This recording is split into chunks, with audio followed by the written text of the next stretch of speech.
Tere kõigile! Võõrliigid on inimese poolt uutesse kohtadesse toodud liigid.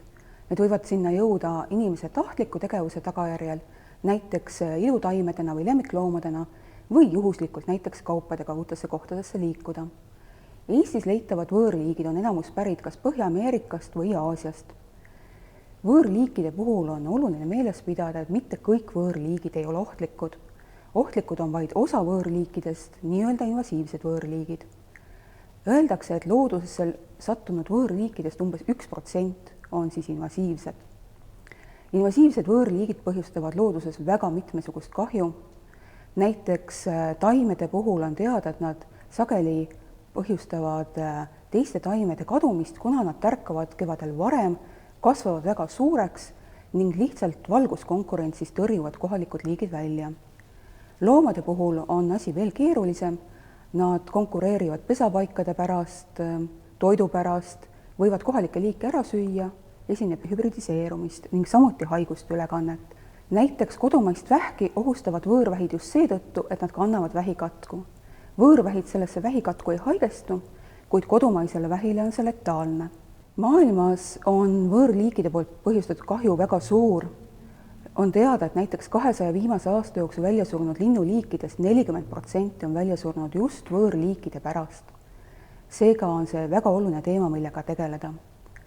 Võõrliigid põhjustavad ka väga suurt majanduskahju. Euroopa Liidus on arvutatud, et aastas on majanduskahju umbes 12 miljardit eurot aastas. Eesti riigi 2020 aasta eelarve oli 11,8 miljardit.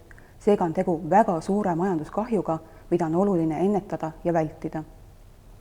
See on siis see põhjus, miks on oluline võõrliikidega tegeleda. Selleks, et kaitsta loodust, meie kodumaiseid liike ning samuti inimese heaolu. Just seetõttu ka Loodusrikas Eesti projektis tegeleme me võõrliikidega. Me oleme välja valinud 4 suurekasvulist, lihtsalt äratuntavat taime ning nendega hakkamegi tegelema ohjamisega.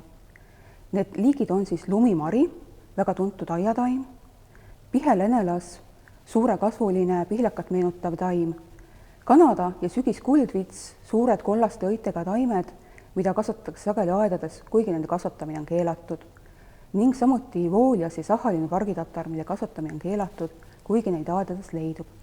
Need kõik taimed satuvad aga aedadest omakorda loodusesse. Siin projektis me katsetame uudseid ja traditsioonilisi meetodeid taimede ohjamiseks. Me katsetame glüfosaati, keevamee masinat, juurimist ning niitmist.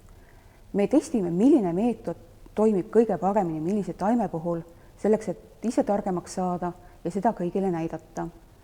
Oma testide tulemusi tutvustame me maaomanikele, kohalikele omavalitsustele ning kõigile huvilistele. Selleks, et kõik saaksid teada, et võõrliikide vastu võitlemine on mõttekas, tõhus ning ääretult oluline.